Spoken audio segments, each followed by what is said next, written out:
मोहतरम बच्चों, कल की क्लास में आपने पढ़ा था कूलाम्स लॉ यानी कि कूलाम का नियम। और कूलाम का नियम से आपने ये जानकारी एकत्रित की कि किन्हीं भी दो बिंदु आवेशों के मध्य लगने वाला बल कितना होता है, उसका मैथमेटिकल फॉर्मूलेशन किया। F इज इक्वल्स टू, इस बल का मान कितना होता है, कूलाम बल का, इसको कूलाम्ब बल भी कहते हैं, 1/4 pi epsilon 0 Q1 Q2 upon R square. ये कूलाम का फॉर्मूला था। रिवाइज कर लेते थोड़ा सा। Q1 और Q2 दो आवेश हैं, बिंदु आवेश हैं, जो R मीटर की दूरी पर रखे हुए हैं और उनके मध्य लगने वाला बल किसके कारण लग रहा है, आवेशों के कारण। उनकी जो आवेश नाम की प्रॉपर्टी है उसके कारण ये कूलाम का बल लगता है। कई किताबों में इसको FC भी प्रदर्शित करते हैं, C फॉर कूलाम, और कई किताबों में FE भी प्रदर्शित करते हैं। FE से भी प्रदर्शित करते हैं क्योंकि FE फॉर होता है इलेक्ट्रोस्टैटिक फोर्स। FE मतलब इलेक्ट्रोस्टैटिक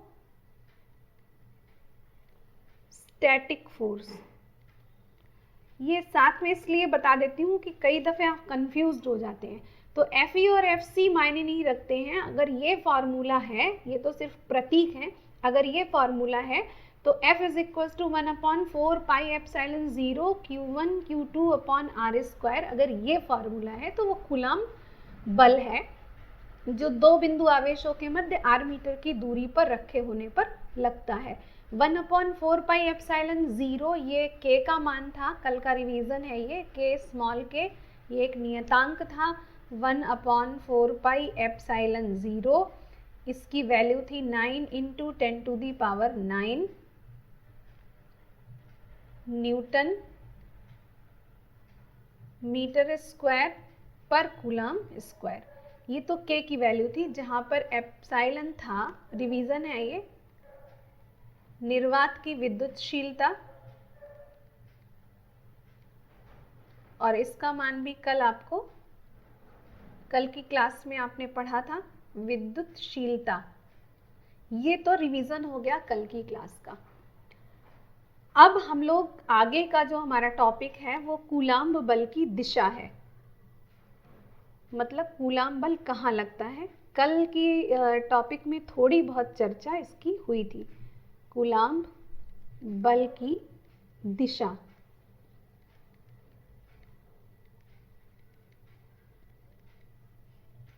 ये हमारा आज का टॉपिक है।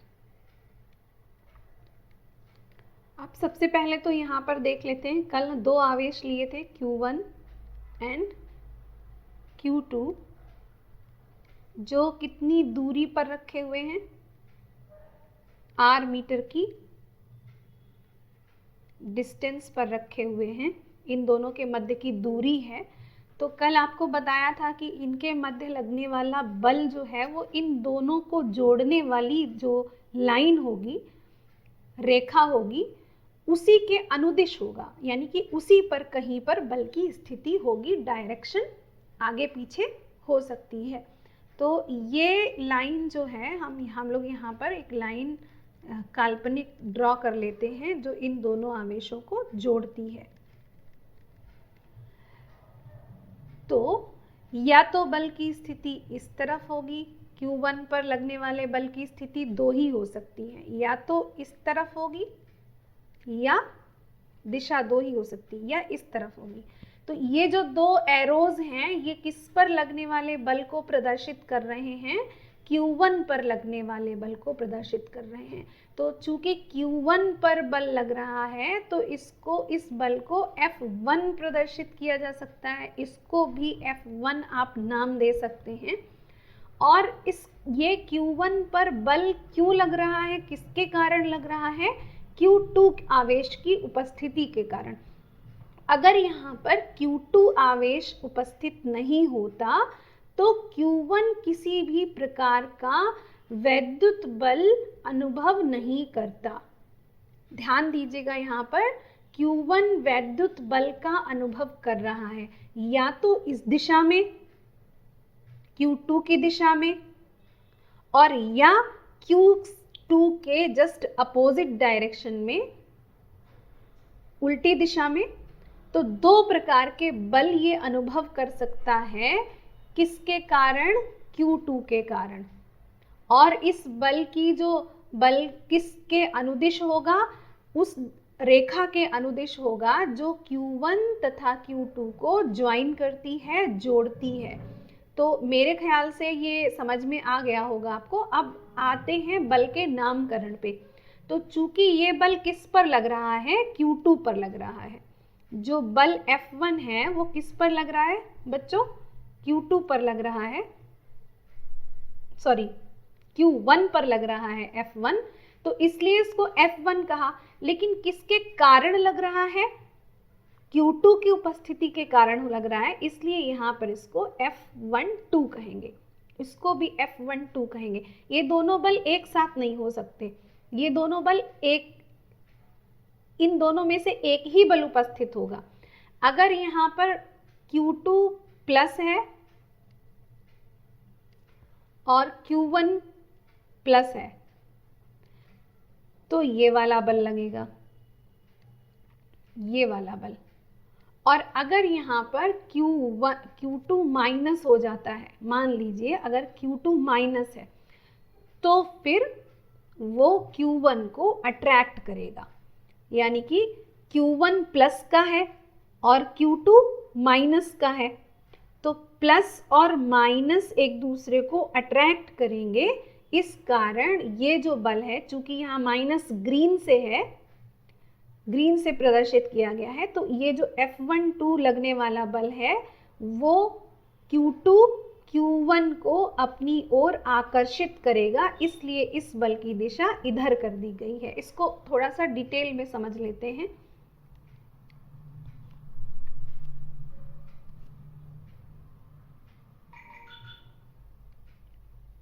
हम लोग यहाँ पर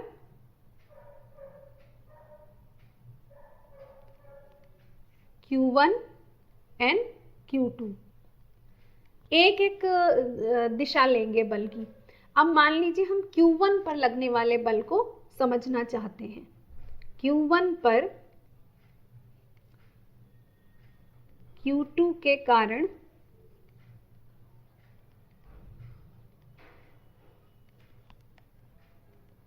लगने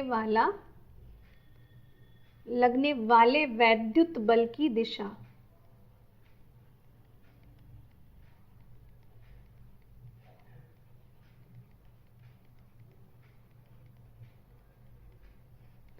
पहली स्टेप ले लेते हैं। जब ये प्लस है और ये भी प्लस है, किस पे फोकस करना है हम लोगों को? Q1 पर लगने वाले बल पर फोकस करना है। तो चूंकि दोनों पॉजिटिव हैं तो रिपल्सिव फोर्स लगेगा, प्रतिकर्षण बल लगेगा, और प्रतिकर्षण बल के कारण हमें फोकस किस पे करना है? Q1 पर लगने वाले बल पर। Q1 पर बल लग रहा है Q2 के कारण, और Q2 करेगा क्या? इसको प्रतिकर्षित करेगा। प्रतिकर्षित करने का मतलब इसको दूर भगाएगा। तो यहाँ पर जो बल प्रदर्शित करेंगे आप, वो इस दिशा में करेंगे। इससे ये साबित हो रहा है, इस एरो से ये साबित हो रहा है कि Q1 जहां था, इस लाइन पर वो दूर भाग रहा है। जिस स्थिति में था Q2 से वो दूर भागेगा, इस तरह से बल अनुभव करेगा कि वो Q2 से दूर जाए। कब? जबकि दोनों ही आवेश पॉजिटिव और पॉजिटिव हैं। तो ये जो बल है इसको आप क्या लिखेंगे? F लग किस पर रहा है? Q1 पर। किसके कारण लग रहा है? 2 के कारण। तो इस बल की दिशा हो गई, इस बल का नाम हो गया F12, और दिशा हो गई, क्योंकि Q2 इसको धक्का दे रहा है, ये ऐसा महसूस करेगा, तो वो इस तरफ हो गई। दूसरी आपका सिचुएशन क्या बनेगी? इसी में सेम टू सेम सिचुएशन तब बनेगी जब आपका Q1 भी माइनस हो और Q2 भी माइनस हो। सेम टू सेम सिचुएशन बनेगी, क्योंकि Q1 और Q2 दोनों ही माइनस हैं, तो प्रतिकर्षण होगा।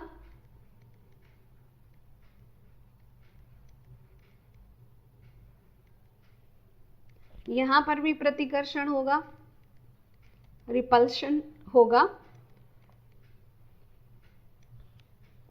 तो अभी हमें फोकस किस पे करना है? Q2 पर लगने वाले फोर्स पर। तो Q1 पर लगने वाले फोर्स पर Q2 इसको धक्का देगा, तो ये कैसे फील करेगा कि दूर भागेगा। दूर तो ये इस दिशा में भी भाग सकता था, दूर ये इस दिशा में भी भाग सकता था, लेकिन तीसरा स्टेप क्या था कूलम के नियम का, कि बल की दिशा या बल उसी लाइन के अनुदिश लगता है जो लाइन Q1 तथा Q2 को जोड़ती है। ठीक है, तो इस बल का नाम भी हो गया F। किस पर लग रहा है? 1 पर, Q1 पर। किसके कारण लग रहा है? Q2 के कारण। F12 बाहर की ओर। क्यों? क्योंकि यहाँ पर प्रतिकर्षण है। ठीक, अब तीसरी स्थिति हमारे पास आती है जब Q1 माइनस है और Q2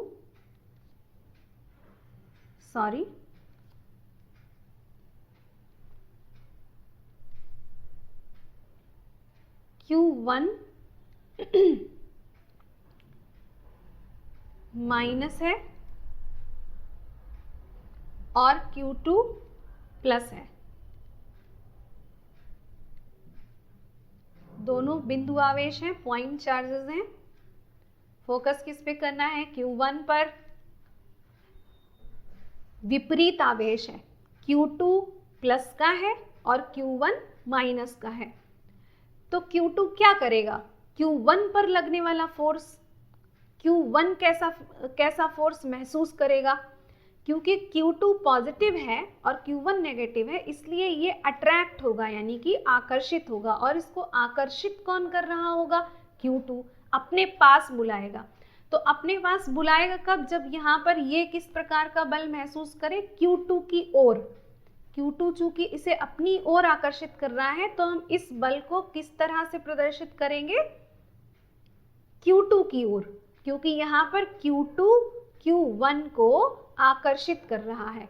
और नाम इसका वही होगा F, चूंकि किस पर लग रहा है? 1 पर। कौन लगा रहा है? Q2 लगा रहा है, इसलिए इसका नाम हो गया F12। तो F12 का मतलब क्या है? Q1 पर लगने वाला बल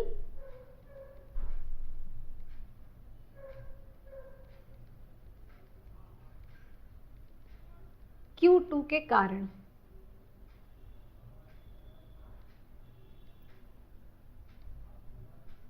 या आप कह सकते हैं लगने वाला बल Q2 द्वारा।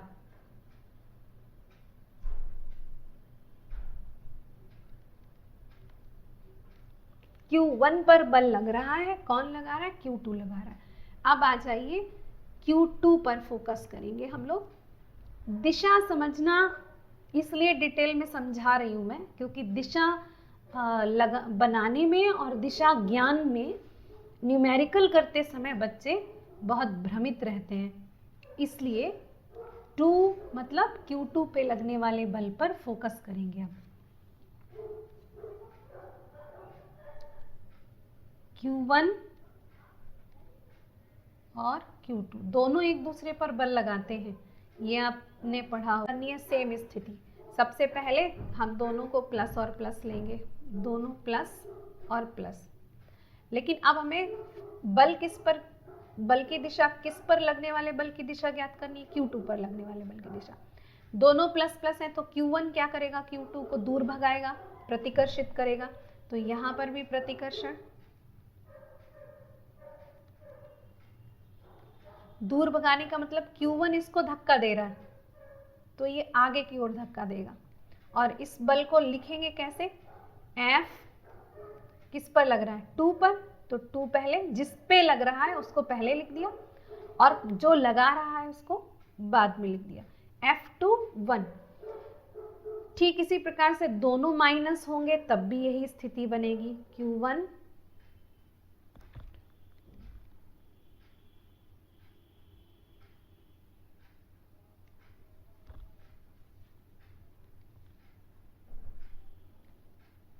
Q2, दोनों माइनस है, दोनों माइनस है तब भी Q1 इसको धक्का देगा, तो स्थिति क्या बनेगी, F21 बाहर की ओर। यहाँ ध्यान देने, ये दिशा सीखना बहुत ही ज़रूरी है क्योंकि बहुत सारे न्यूमेरिकल्स केवल दिशा पर आधारित हैं आपकी। ठीक है, तीसरी स्थिति क्या बनेगी, Q1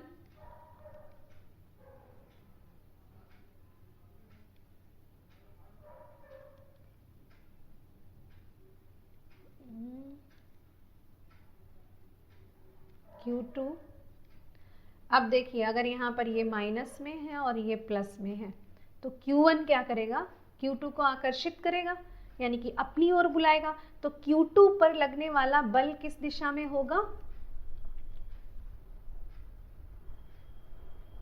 इस दिशा में, और नाम क्या होगा, Q2 पर लग रहा है इसलिए F2, कौन लगा रहा है, Q1 लगा रहा है इसलिए F21।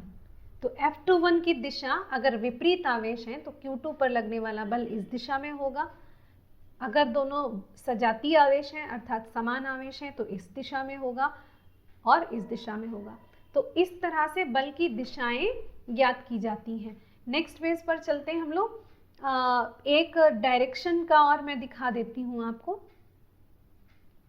जैसे मान लीजिए अभी तो सीधा सीधा हॉरिजॉन्टली लिया था, क्षैतिज दिशा में दिखाई दे रहे थे, लेकिन आवेशों की ओरिएंटेशन कहीं पर भी हो सकती है। ठीक है, तो यहाँ पर हम लोग मान लीजिए Q1 आवेश यहाँ पर है और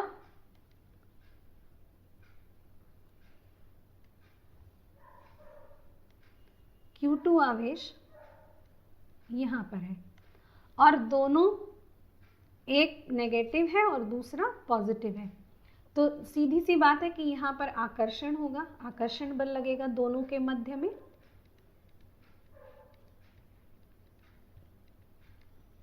दिशा कैसे निकालेंगे, Q2 पर लगने वाले बल की दिशा निकालनी है तो चूंकि Q1 Q2 माइनस और प्लस में है, पॉजिटिव और नेगेटिव है, तो आकर्षण होगा यानी कि Q1। अगर आपको Q2 पर लगने वाले बल की दिशा ज्ञात करनी है तो आप क्या करेंगे, Q1 Q2 को आकर्षित कर रहा है यानी कि Q1 Q2 को अपनी ओर बुला रहा है, अपनी ओर बुला रहा है, इस तरीके का Q2 फील करेगा। तो ये जो बल है वो इस दिशा में लगेगा और इसका नाम होगा F21। ठीक है, अब अगर आपको Q1 पर फोकस करना है, Q1 पर Q2 के कारण क्या बल लगेगा, तो आप Q2 भी Q1 को अपनी ओर बुलाने का प्रयास करेगा। तो ये किस तरीके का बल महसूस करेगा, F, चूंकि Q1 पर है 1, कौन लगा रहा है 2, F12। तो आप देखिए F21 और F21, F12 और F21 आपस में दिशा में कैसे विपरीत है। तो आप इसको लिख सकते हैं, चूंकि बल एक सदिश राशि है तो F12 बराबर F21 बराबर होंगे क्योंकि दोनों एक ही सूत्र से दोनों की वैल्यू निकाली जाएगी। F12 बराबर माइनस F21, दोनों की मात्रा समान रहेगी। मात्रा का मतलब होता है मैथमेटिकल वैल्यू उन दोनों की अगर सूत्र में रख कर निकालते हैं, अगर हम इन पर वेक्टर का निशान नहीं लगाते हैं, वेक्टर साइन यूज नहीं करते हैं, तो यहाँ पर मॉड ऑफ वेक्टर आपको हमने 11th में समझाया था। तो आप क्या करेंगे, मॉड ऑफ वेक्टर F21 यानी कि केवल आप अदिश मात्रा ले रहे हैं F21 की, दिशा कंसीडर नहीं कर रहे हैं, दिशा को नहीं ले रहे हैं। F12 इज इक्वल टू आप 1/4 pi epsilon 0 Q1 into Q2 upon R²। तो दोनों बलों की मात्रा तो समान होगी क्योंकि दोनों एक दूसरे पर लगा रहे हैं, R मीटर की दूरी पर है। Q1 और Q2 की जो डिस्टेंस है, उनके बीच की जो दूरी है वो R है। तो दोनों की मात्रा तो समान होगी लेकिन दिशाएं विपरीत होगी। मात्रा यानी कि बल की वैल्यू, अगर ये 2 न्यूटन का बल लगा रहा है Q2 Q1 पर, तो Q1 भी Q2 पर 2 ही न्यूटन का बल लगाएगा। It is just for an example. मात्रा समान, लेकिन दिशा विपरीत। तो आपको यहाँ पर छोटा सा होमवर्क देती हूं मैं।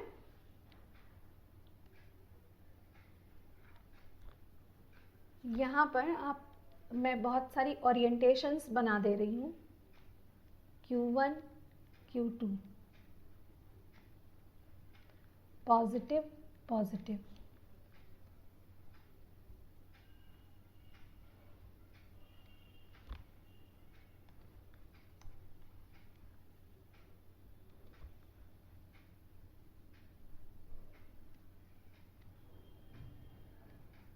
Q1, Q2, positive negative.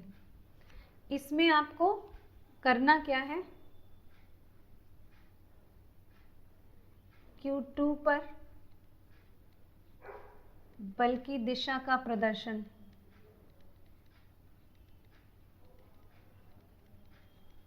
यहाँ पर आपको Q1 पर चित्र में ही करना है, बल की दिशा का A चित्र में और B में।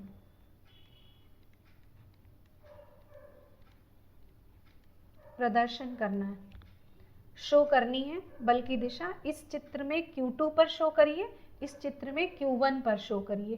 तो यही आपका होमवर्क है आज का। अब नेक्स्ट पेज पर चलते हैं हम लोग। कूलाम के नियम का वेक्टर स्वरूप, 1 मार्क क्वेश्चन है ये, 1 नंबर में बोर्ड में पूछा जाता है। 1 mark board question, UP board.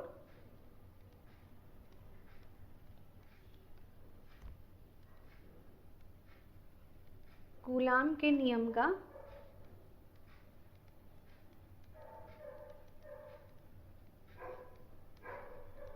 सदिश रूप या वेक्टर स्वरूप कह सकते हैं आप, सदिश रूप। मान लीजिए यहां पर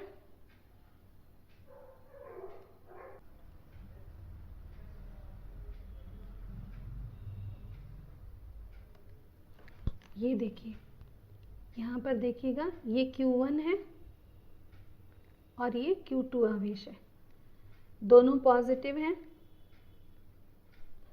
Q1 पर लगने वाला Q2 के कारण बल ये प्रदर्शित है, Q2 पर लगने वाला बल यहाँ प्रदर्शित है।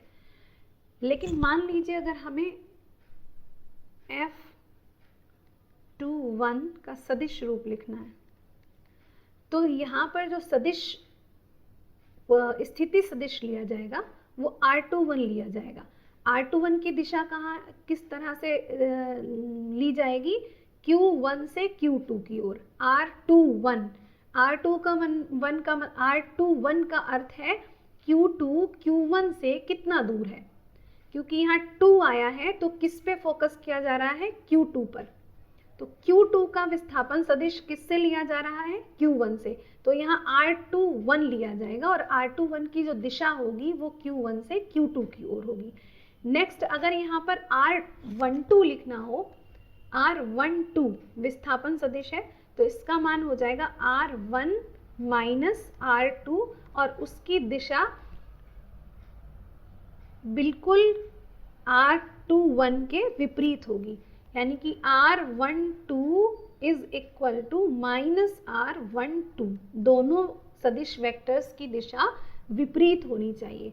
तो जब इसका F21 का मतलब आवेश Q2 पर लगने वाला बल किसके कारण, आवेश 1 के कारण या आवेश 1 के द्वारा, ठीक है। तो F21 इज इक्वल्स टू हम सदिश फॉर्म कैसे लिखेंगे, 1/4 pi epsilon 0 Q1 Q2 upon R21 का होल स्क्वायर, और यहाँ पर यूनिट वेक्टर R21 इस तरह से। कूलाम के नियम का सदिश रूप है, इसको आप याद कर लीजिएगा। कूलाम के नियम का सदिश रूप। इसी तरह से अगर आपको लिखना है F12, तो आप लिखेंगे is equal to 1/4πε0 Q1 Q2 upon R12 square और यूनिट वेक्टर R12 कैप। तो इस प्रकार से कूलाम के नियम का सदिश रूप लिखा जाता है, जो 1 नंबर के प्रश्न में यूपी बोर्ड में पूछा जाता है। आज के लिए इतना ही। जो होमवर्क आपको बीच में दिया गया है उसको आप पूरा कर लीजिएगा। कल तक के लिए टाटा, बाय बाय।